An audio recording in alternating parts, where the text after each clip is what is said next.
তো ভালো মিলনের উৎসব আপনি দেখছেন যে রক্তদান শিবির নয়, এটা মিলনের উৎসব তৈরি হয়েছে। আজ ডিভাইডেশন তৈরি করে আমরা সেই সব বন্ধুদের বলে রাখি নাম না বলে, সেই সব বন্ধুরাও কিন্তু মনসুর শেখ একজন মুসলিম হয়ে আমার বাড়িতে খেতে যায়। এর নামই বাংলা, এর নামই সম্প্রীতি, এর নামই হচ্ছে ঐক্যবন্ধন, মেলবন্ধন। আবারও শিরোনামে মনসুর শেখ আমরা দেখেছি যে ঠিক কয়েক মাসের ব্যবধানে অর্থাৎ 25শে জানুয়ারি ধুবুলিয়ার ইয়ুথ ক্লাব মাঠে এই মনসুর শেখের ফাউন্ডেশন তারা একটা রক্তদানের উৎসব এবং সেখানে বস্ত্র বিতরণ অনুষ্ঠান করেছিলেন। ঠিক কয়েক মাসের ব্যবধানে মনসুর শেখ আবারও একটি অনুষ্ঠান আজকে আমরা দেখাচ্ছি, সেই ছবি এক্সক্লুসিভ ধুবুলিয়াতে দেখছেন যে সেখানে শুধুমাত্র রক্তদান এবং মানুষের সহযোগিতার জন্য বিরাট একটা অনুষ্ঠান।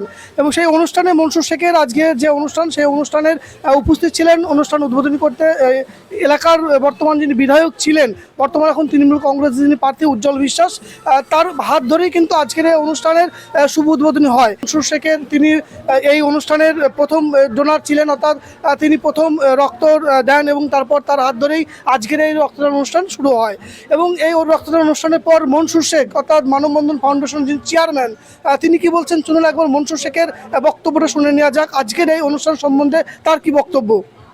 আপনারা অনেকেই জেনে থাকেন যে মানববন্ধন ফাউন্ডেশন শুধু আজকে রক্তদান শিবির করছে না, বছরে 365 দিনে ম্যাক্সিমাম এই নদিয়া জেলার মধ্যে সব থেকে বেশি রক্তদান শিবির করেন এই মানববন্ধন ফাউন্ডেশন এবং তথা চেয়ারম্যান আমি নিজে মনসুর শেখ। কমসে কম বছরে 10টার উপর রক্তদান শিবির করি।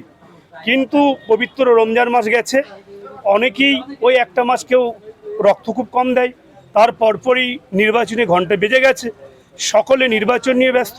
কিন্তু গোটা বাংলার হসপিটালে এবং নার্সিংহোম থেকে শুরু করে রক্তের হাহাকার চলছে।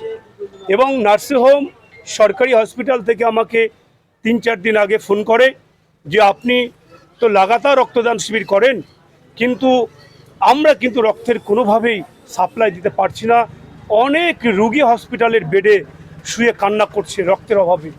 আপনি দয়া করে রক্তদান শিবিরটা, যেহেতু গরম চরম তাপদাহ, এই তাপদাহ উপেক্ষা করে রক্তদান শিবিরটা করাও খুব টাফ, এবং যারা রক্তদাতা রক্ত দেবে তারাও কিন্তু খুব শক্তভক্ত মানুষ না হলে রক্ত দেওয়াটাও তাদের পক্ষে অসম্ভব।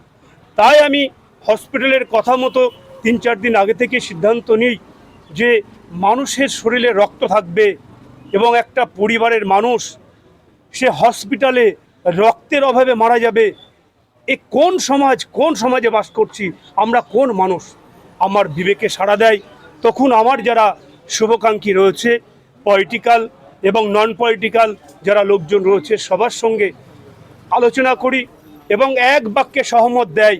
যুব সমাজের ছেলেপিলেরা, যারা ছাত্র সমাজের ছেলেরা বলে না আমাদের শরীরে অনেক রক্ত রয়েছে, আমরা 3 মাস আগে রক্ত দিয়েছি, তাই কি যদি হসপিটালগুলো তো বাংলার হসপিটালে রক্ত থাকবে না, আমার শরীরে রক্ত থাকবে, সেই রক্তের অভাবে একজন পরিবার চোখের সামনে তাকে মূর্তি দেখব, এটা হতে দেবো না। সেখান থেকেই পরিকল্পনা মাফিক 3 দিনের অ্যারেঞ্জমেন্ট আপনি দেখছেন যে 150-র কাছাকাছি ডোনারের ব্যবস্থা করা হয়েছে, অলরেডি 40-50 পার হয়ে গেছে। এবং প্রতিটা ডোনার এই তাপদাহকে উপেক্ষা করে রক্ত দিচ্ছে বলে তাদের কাছে মানববন্ধন ফাউন্ডেশনের পক্ষ থেকে অসংখ্য ধন্যবাদ জানাই যে রক্ত দেওয়াটা কত এই সময় জরুরি তারা বুঝতে পেরেছে। তাই তাদের জন্য আমি কিছু খাবারের ব্যবস্থা করেছি, মাছ ভাত ডাল ভাত দিয়ে, তারা যেন তৃপ্তি করে খেয়ে এখান থেকে আবারও রক্ত তৈরি করে বাড়ি ফিরতে পারে, এই ব্যবস্থা আমি করেছি। আচ্ছা বলছি, কখনো রক্তদান, কখনো রাজনৈতিক সচেতন মানুষ, এত কর্মসূচির মাঝখানে যে আমরা দেখতে পাচ্ছি এটা মিলন উৎসবে তো পরিণত হয়ে গেছে, এখানে ধর্ম বা সাম্প্রদায়িক সব তো মিলেমিশে একাকার হয়ে গেছে, এটা নিয়ে যদি একটু বলেন। আপনি জানেন সাংবাদিক হিসাবে এবং সকলে জানে যারা উপস্থিত হয়েছেন যে মোরা এক বৃন্তির দুটো কুসুম, হিন্দু মুসলমান, মুসলিম তার নয়ন মণি, হিন্দু তাহার প্রাণ, কবি বলে গেছেন। আমার রক্ত গায়ে থাকবে, আমি একজন মুসলিম।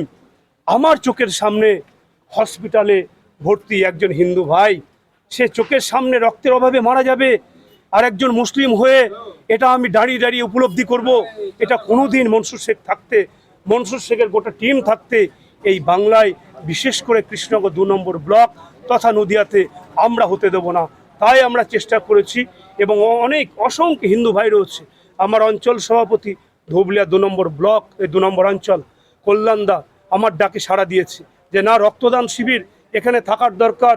গরমকালে আমরা শুনছি রক্ত নেই, তাই আমরা হিন্দু মুসলিম একাকার হয়ে আজকে এত ভালো মহতি রক্তদান শিবির আয়োজন করতে পেরেছি। সব ধর্ম, সব বর্ণ, সব জাতি নির্বিশেষে, তাই তো এত ভালো মিলনের উৎসব আপনি দেখছেন। যে রক্তদান শিবির নয়, এটা মিলনের উৎসব তৈরি হয়েছে আজ। আমি এটাও আপনাকে বলি যে বাংলাকে সবসময় বিভাজনের চেষ্টা করে, যে সবসময় হিন্দু মুসলমানের ডিভাইডেশন তৈরি করে, আমরা সেই সব বন্ধুদের বলে রাখি নাম না বলে, সেই সব বন্ধুরাও কিন্তু মনসুর শেখ একজন মুসলিম হয়ে আমার বাড়িতে সেই সব বন্ধু হিন্দু ভাইরা যারা বিজেপি করেন, যারা আরএসএস করেন, তারাও কিন্তু ঈদের দিন আমার বাড়িতে খেতে যায়। এর নামই বাংলা, এর নামই সম্প্রীতি, এর নামই হচ্ছে ঐক্যবন্ধন, মেলবন্ধন। এটা কোনোদিনও বাঙালিরা এই সম্পর্ক থেকে বিচ্ছিন্ন হবে না। হিন্দু মুসলিম ভাই ভাই, আমরা বিজেপির কথায় কর্ণপাত করি না। বিজেপি বলে হিন্দু হিন্দু ভাই ভাই, আমি মুসলিম হয়ে বলি হিন্দু মুসলিম ভাই ভাই। আমরা আমার যেরকম পরিবার রয়েছে মুসলিম হিসাবে, একজন হিন্দু ভাইয়ের পরিবারটাকেও আমি মুসলিম হিসাবে মনে করি আমার পরিবার। তাই তো অনেক সময় কেউ শ্মশান যাত্রায়, কদিন আগে আমার ধুবলিয়াতে একজন মারা গেছে হিন্দু, তার নাম শ্যামল বিশ্বাস। আমাকে তড়িঘড়ি তার পরিবার ফোন করে যে মনসুর ভাই, শ্যামল বিশ্বাস মারা গেছে, তুমি জানো? আমি বললাম না। আমি কান্না করতে করতে আমি তার বাড়িতে পৌঁছাই, দেখি তার ক্লাবের সামনে নিথর দেহ পড়ে রয়েছে। শ্মশানের উদ্দেশ্যে তার গাড়িতে যাবে, সেই শ্মশান যাত্রায় গাড়ি করে নবদ্বীপ পৌঁছাবে। আমি সঙ্গে সঙ্গে তার বডির সামনে এসে আমার কান্নায় বুক ভেসে যায় যে আমার একজন হিন্দু ভাই ছিল, আমার প্রকৃত বন্ধু ছিল। তারপরে যখন শ্মশানে তাকে, শ্মশান যাত্রীতে একটা গাড়ি থাকে, সেই গাড়িতে নিয়ে যাবে, চারদিকে চারটে কাঁধে নেওয়ার আপনার সেই কি বলে খাটিয়া থাকে, সেই খাটিয়ায় তিনজন হিন্দু ভাই ধরেছে। তিনজন হিন্দু ভাই, আরেকজন লাগবে ধরতে, চারজন হিসাবে মনসুর শেখ কাঁধে ধরে তাকে সেই গাড়িতে পৌঁছে দিয়েছি। পৌঁছে দেওয়ার পরে শ্মশানে গিয়েছে, যতগুলো হিন্দু ভাই ছিল আমাকে ফোন করে বলেছে মনসুর শেখ, এরকম ঐক্যবদ্ধ, এরকম সম্প্রীতির বাংলা, এরকম সম্প্রীতির ঐক্য বা মেলবন্ধন আমরা দেখিনি। তোমাকে দূর থেকে অনেক মায়েরা বলেছে, দূর থেকে দেখছি তুমি একজন হিন্দু ভাইয়ের লাশ শ্মশান যাত্রী হিসাবে কাঁধে নিয়ে গাড়িতে পৌঁছে দিয়েছো। এটাই বাংলা। আপনাকে আগামী প্রোগ্রাম অনুষ্ঠানের জন্য আগাম শুভেচ্ছা। ধন্যবাদ যত মিডিয়া ভাইরা এসছেন এবং এত ভালোভাবে কভার করছেন। মানববন্ধন ফাউন্ডেশন পক্ষ থেকে অসংখ্য অসংখ্য ধন্যবাদ জানাই। Thank you.